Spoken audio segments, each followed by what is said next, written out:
नमस्कार, जनतंत्र टीवी देख रहे हैं आप। मैं हूं आपके साथ साहिल धुलिया। तो बुलेटिन की शुरुआत करते हैं। पूर्व प्रधानमंत्री मनमोहन सिंह को सीएम धामी ने श्रद्धांजलि अर्पित की। उन्होंने डॉक्टर मनमोहन सिंह को देश की सेवा के योगदान की सराहना करते हुए सोशल मीडिया पर पोस्ट करते हुए लिखा कि देश उनके योगदान को कभी नहीं भुलाएगा। तो उत्तराखंड के मुख्यमंत्री पुष्कर सिंह धामी ने डॉक्टर मनमोहन सिंह को एक्स हैंडल पर पोस्ट के माध्यम से श्रद्धांजलि अर्पित की। उन्होंने कहा कि देश के लिए किए गए उनके कार्य कि देश कभी नहीं भुला पाएगा। उन्होंने उनके निधन पर दुख प्रकट किया, श्रद्धांजलि अर्पित की।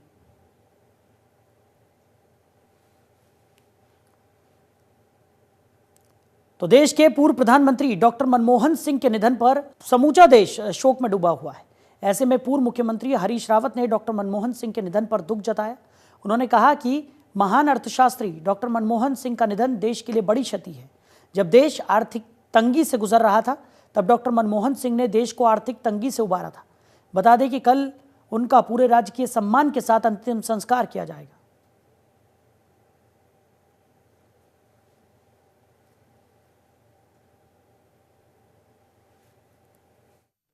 मनमोहन सिंह जी के निधन के समाचार ने मेरे मन के अंदर बड़ी भारी उथल पुथल पैदा कर दी है। भारत ने और भारत माँ ने अपने योग्यतम पुत्र को खो दिया है, महान राष्ट्रभक्त को खो दिया है। ऐसे व्यक्ति को खो दिया है जो अपनी सादगी मगर सादगी के साथ निर्णय लेने की दृढ़ता के लिए हमेशा याद किए जाएंगे, जिनकी बुद्धिमत्ता ने भारत को एक बड़ी आर्थिक शक्ति बनने के रास्ते पर डाला। जब वो वित्त मंत्री थे उस समय भी जो निर्णय उन्होंने लिए वो निर्णय एक साहसिक वित्त मंत्री ही ले सकता था और साहसिक प्रधानमंत्री के। उधर हरिद्वार के फेरूपुर में ग्रामीण कल्याण समिति द्वारा आयोजित कंबल वितरण कार्यक्रम में कृषि मंत्री गणेश जोशी ने 22 गांवों के 700 जरूरतमंद परिवारों को कंबल वितरित किए। मंत्री ने समिति के कार्यों की सराहना करते हुए कहा कि जरूरतमंदों की मदद करना एक नेक कार्य है जो मन को संतुष्टि देता है और समाज के अन्य लोगों को भी प्रेरित करता है। उन्होंने कहा कि ऐसे प्रयासों से समाज में सेवा और सहयोग की भावना को बल मिलता है। वहीं कार्यक्रम के दौरान ग्रामीणों ने मंत्री को अपनी समस्याओं से भी अवगत कराया, जिस पर उन्होंने शीघ्र समाधान का आश्वासन दिया। तो ग्रामीणों ने इस मदद के लिए समिति और मंत्री का आभार व्यक्त किया। समिति के सदस्यों ने बताया कि उनका उद्देश्य समाज के कमजोर वर्गों को राहत प्रदान करना है।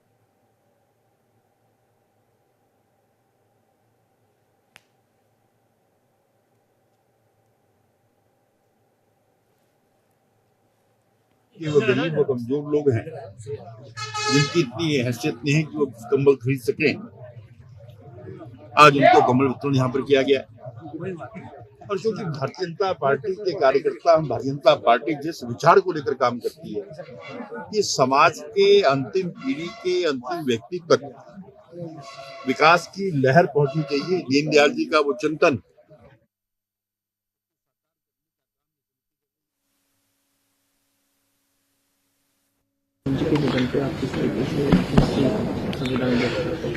पूर्व प्रधानमंत्री स्वर्गीय मनमोहन सिंह जी का निधन का समाचार सभी के लिए बहुत दुख भरा समाचार है। भगवान से प्रार्थना करते हैं कि भगवान उनको अपने श्री चरणों में स्थान दे और उनके सभी पारिवारिक जनों को, उनके सभी चाहने वालों को इस दुख की घड़ी में भगवान शक्ति प्रदान करे।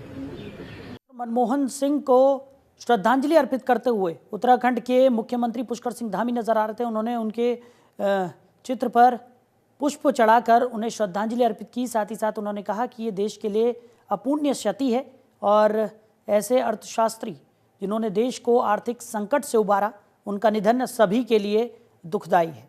आगे बढ़ते हैं।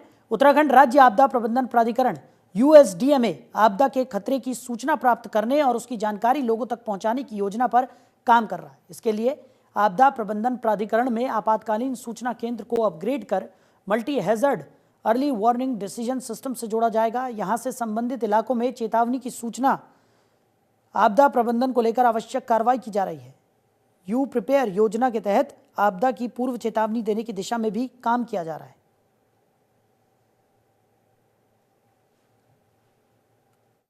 जो मेजर नदियां हैं या जो बड़े बड़े बैराज हमारे हैं, सभी में सायरन लगाए गए हैं। सायरन का एक कंट्रोल जो संबंधित विभाग है, सिंचाई विभाग या जो बैराज या जो जल विद्युत परियोजनाएं हैं उनके पास रहता है।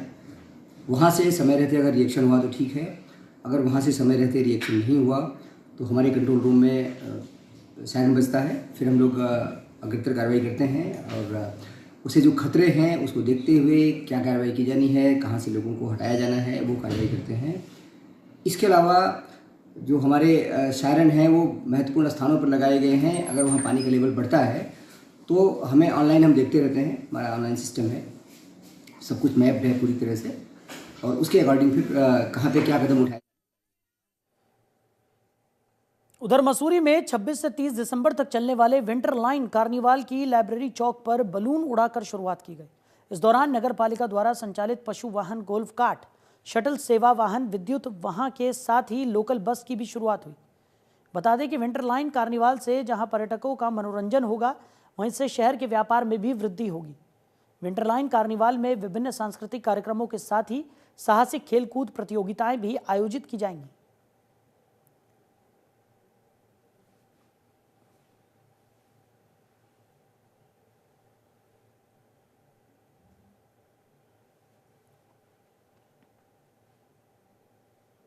उधर हरिद्वार में अभय शर्मा हत्याकांड मामले में फरार दूसरे आरोपी को पुलिस ने गिरफ्तार कर लिया है।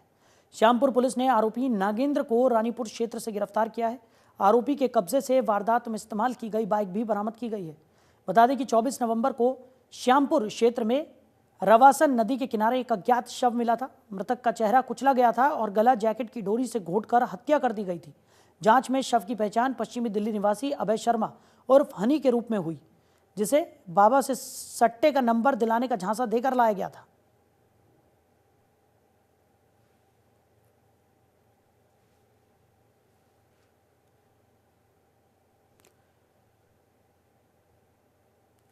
उधर हरिद्वार के लालढांग में नशा मुक्ति एवं औषधीय वृक्षारोपण कार्यक्रम आयोजित किया गया। लालढांग मेडिकल एसोसिएशन ने नशा मुक्ति एवं औषधीय वृक्षारोपण कार्यक्रम का आयोजन किया। कार्यक्रम के मुख्य अतिथि अनीता भारती ने नशा मुक्ति की आवश्यकता पर जोर दिया। वहीं विशेष अतिथि थानाध्यक्ष नितेश शर्मा ने युवाओं को नशे से दूर रहने और स्वस्थ जीवन अपनाने के लिए प्रेरित किया। बता दें कि कार्यक्रम में नीम, कपूर और हार श्रृंगार जैसे औषधीय पौधों का वृक्षारोपण किया गया।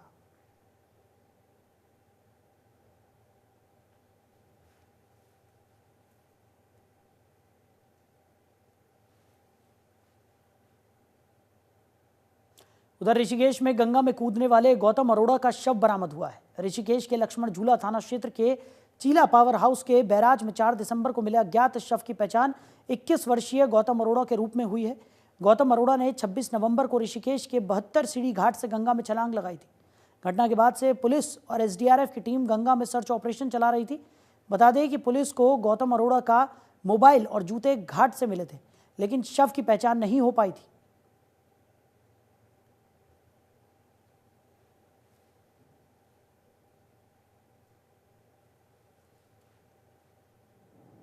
देहरादून में केंद्र सरकार की बाहरी सहायतित योजना के तहत 1800 करोड़ रुपए ऋषि नगरी का विकास होगा।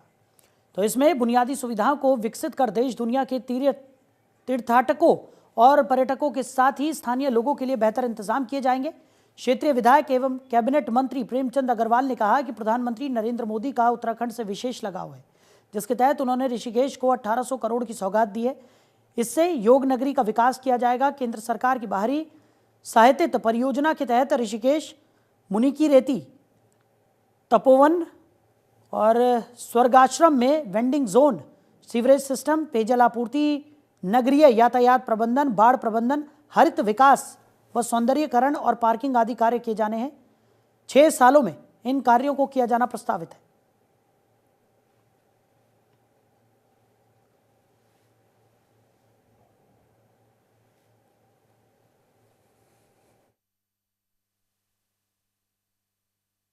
ऋषिकेश में जिस प्रकार से विकास एक तेज़ी से बढ़ रहा है और माननीय प्रधानमंत्री जी का मैं धन्यवाद कर रहा हूं, जिन्होंने बनारस की तर्ज पे उत्तराखंड के एक पावन नगरी, धर्म नगरी, तीर्थ नगरी ऋषिकेश के लिए 1800 करोड़ रुपए का एक परियोजना यहाँ पे लाई गई है, जो ऋषिकेश, स्वर्गाश्रम, मुनिकीरेती और तपोवन जो एक सर्किट है उसके लिए वो 3 सेक्टर्स में इसमें काम होंगे, जिसमें होगा जिसमें पार्किंग, जिसमें हमें डेवलप होते ऋषिकेश विश्व एक ऐसी प्रतिदिन के रूप की अंतर्राष्ट्रीय राजधानी के रूप में भी जानते हैं, और जब इसका विकास होगा तो एक इसका स्वरूप बदलेगा। एक निश्चित रूप से तीर्थाटन हमारे यहाँ बढ़ेगा।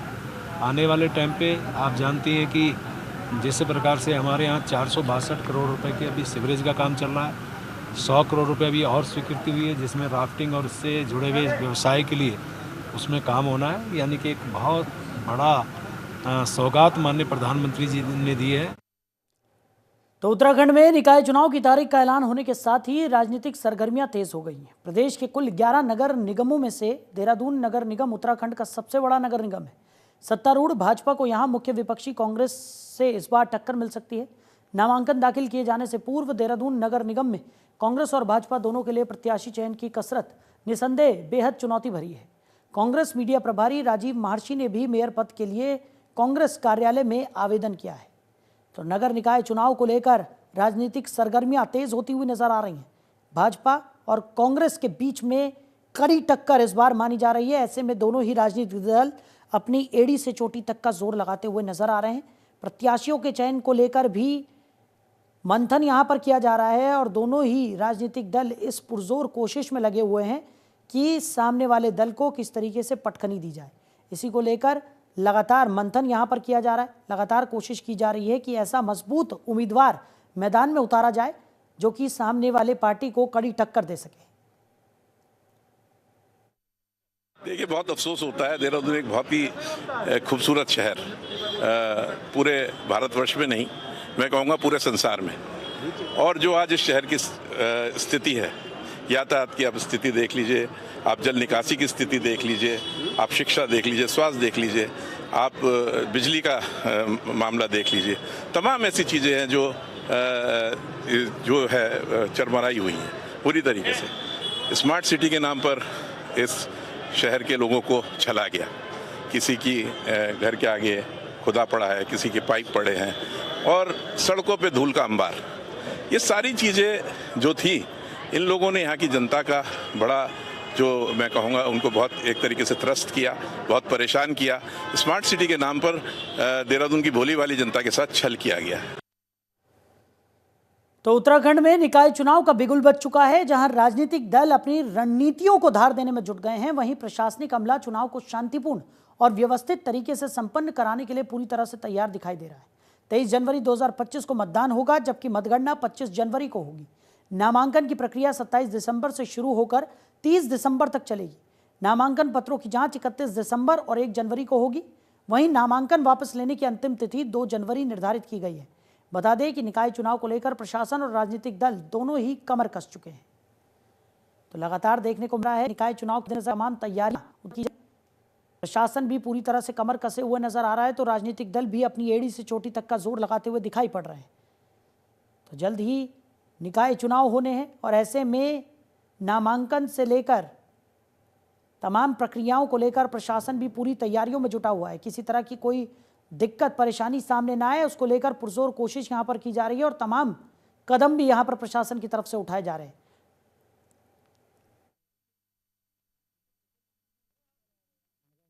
चुनाव का कार्यक्रम निर्वाचन आयोग के द्वारा जारी हो चुका है और दिनांक 27 दिसंबर से नामांकन की प्रक्रिया प्रारंभ है, जो 30 तारीख तक अनवरत चलते रहेगा। और उसके बाद 30 और 1 जनवरी 2025 को उसकी समीक्षा होगी, स्क्रूटनी होगी और 2 तारीख को नाम वापसी है और 3 तारीख को आपका प्रतीक चिन्ह आवंटन का है और 23 तारीख को मतदान का दिन है और 25 जनवरी को मतगणना का।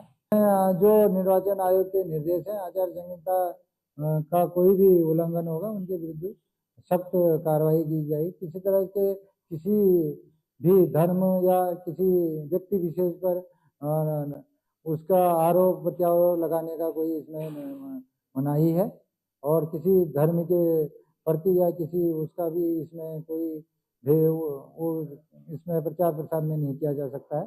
इसके लिए सख्त कार्रवाई की जाएगी। और यहाँ पे आज हमारा जो नाम निर्देशन प्रपत्र की डिग्री आज राजकीय पॉलिटेक्निक कॉलेज में वितरण प्रारंभ हो चुका है और आगे पूरा चुनाव हम शांतिपूर्ण संपन्न कराने के लिए पूरा जिला। फिलहाल इस बुलेटिन में मेरे साथ इतना ही। आप बने रहिए और देखते रहिए जनतंत्र टीवी। नमस्कार।